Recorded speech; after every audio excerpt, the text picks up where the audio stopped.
morning. I'm Stan Gurka. I'm live from Hamilton County TV.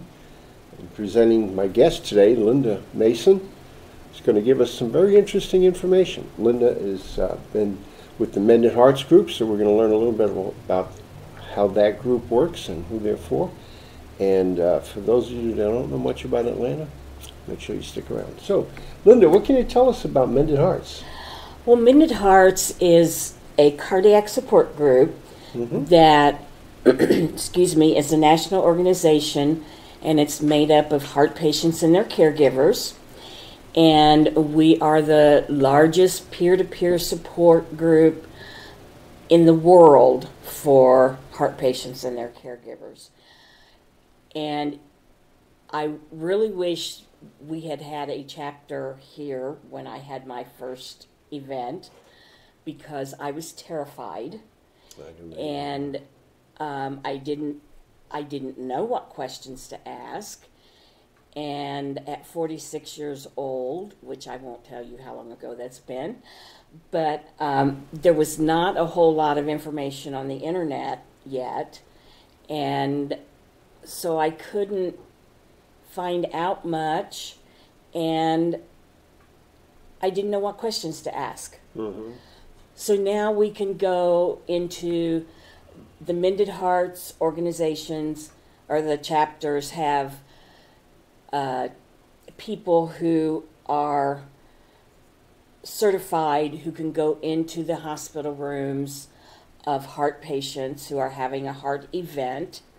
It might mean they're having a heart cath, or they have congestive heart failure, or they're going to have stents or open heart surgery, or there's a whole list of heart disease things that I didn't know existed until I got into Mended Hearts.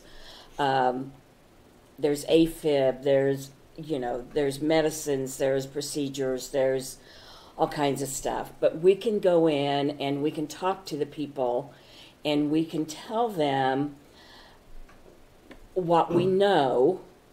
They can ask us questions. We cannot answer medical questions, but we can tell them that there is life after a heart event. Some things may have to change in your life, but there is life after a heart event. And I'm a very good example of that. I have what they call a biventricular pacemaker and defibrillator.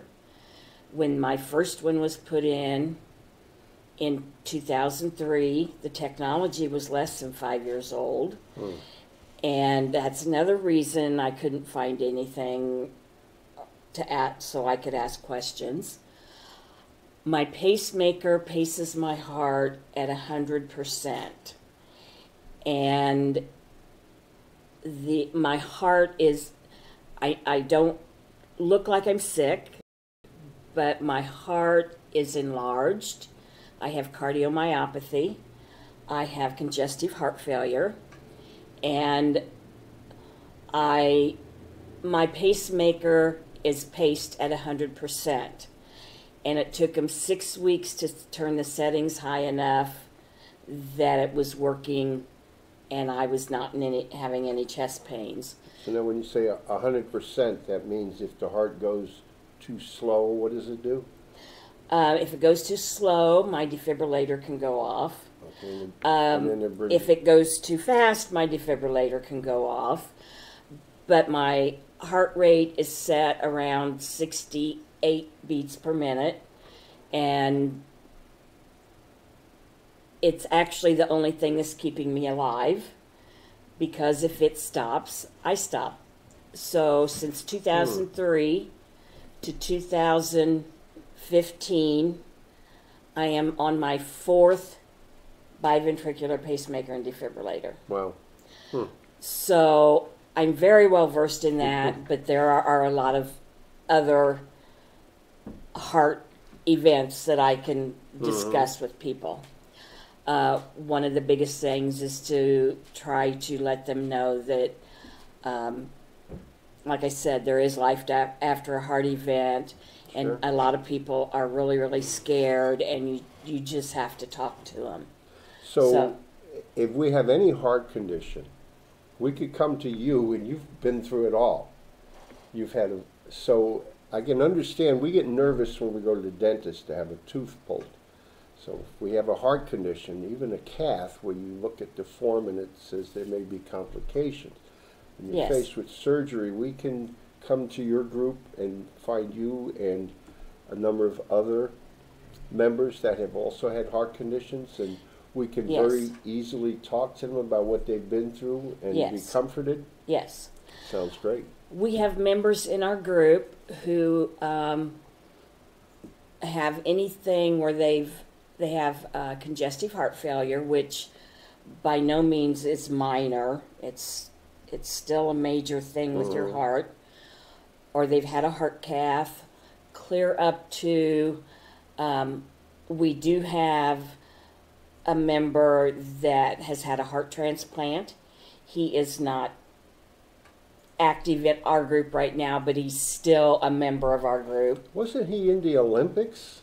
He was in the Special Olympics, and for transplants? For transplants that they have, I think every other year, and every other year they have it in Europe somewhere, and then 2 years from then they have it in the United States. And he did the javelin one year and won a medal, and then 1 year he did golf and won a medal. And so, I mean, I didn't even know the transplant Olympics existed, but they do.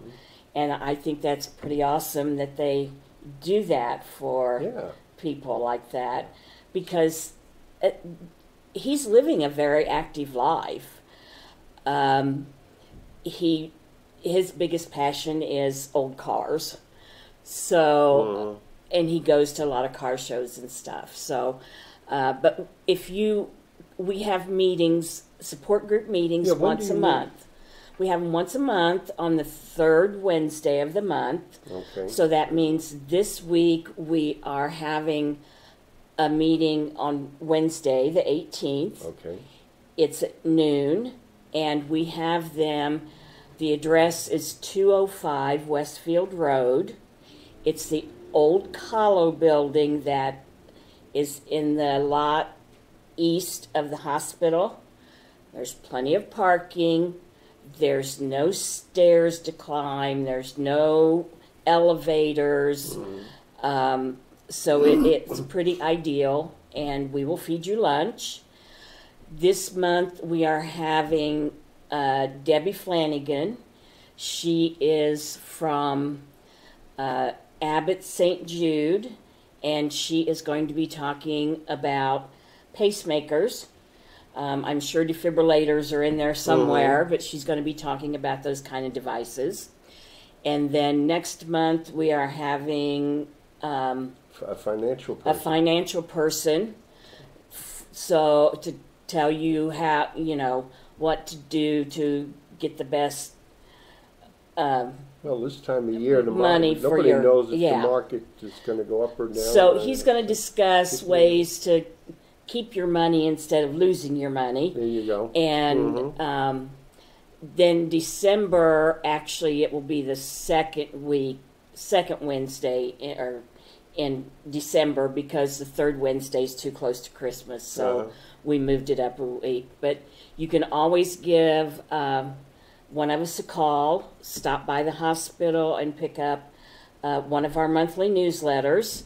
It has phone numbers and email addresses of all of our officers, and we will be more than willing to talk to you. And just show up. You don't have to call and make a reservation. Just come to a meeting.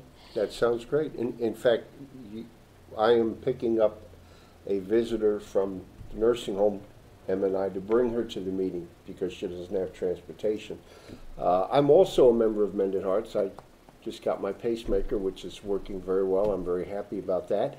I'm excited about finding out more about pacemakers this Wednesday. And if you have any questions, as I certainly did when I had my heart issues over the year, mendedhearts.org. You will find information on every heart subject. And then, if you want to come to a meeting and talk to people live who have been through those conditions, please come. The third Wednesday, except for December, at 12 o'clock. It's right across from Wendy's at the old Cowell building. Now, before we go, I know we're running short on time, but Linda is from Atlanta. I don't know how many of you are familiar with Atlanta. Not Indiana. Not the not one where Georgia. the war went on, but our Atlanta. So, Linda, would you tell us a little bit about Atlanta? We know there's an Earth Festival once a year, but there's got to be more going on the rest of the year. Yes, there is. I actually grew up in Atlanta, Indiana, and we have about between 700 and 750 people. As with most small towns, it has been down, and now it's trying to be built back up. We have a music hall, and if any of you like 30s and 40s music, there is a banjo player, a lead guitar player, a bass player, a drummer, a keyboard player, and a guy that plays 2 different types of saxophones and 2 different types of clarinets. Yeah. And they're older. They're not ancient by any means. They're just mature. older. They're mature.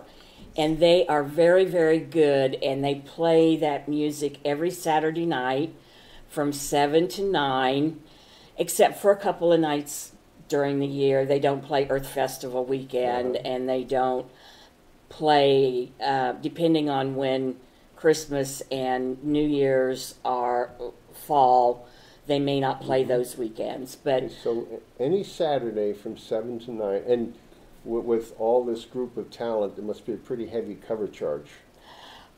It's free will donation. Oh.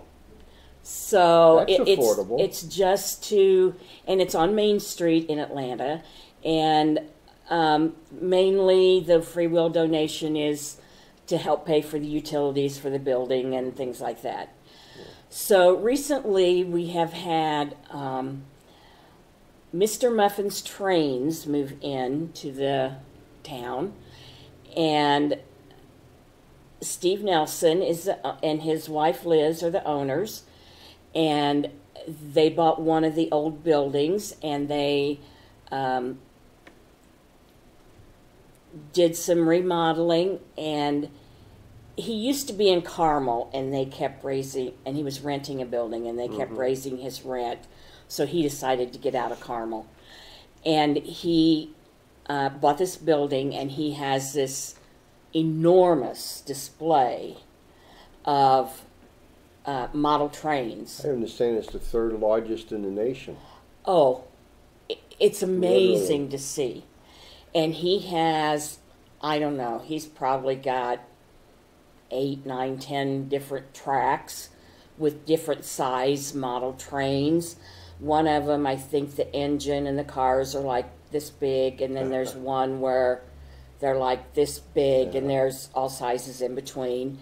And he has it all landscaped, and it's tiered. Wow. And it's, now, there is one train or one landscape, and I took my 16-year-old great niece up there this past summer, and she goes, "Aunt Linda, did you see the kangaroo?"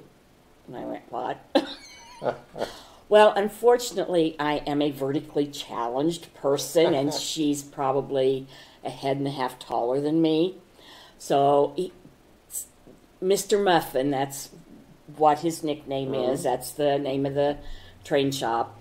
And so he has a stool that you can stand on and look at the taller stuff. So I had to get the stool and stand up there and see the kangaroos. And, it was just like an outback landscape in that area, and it was just awesome.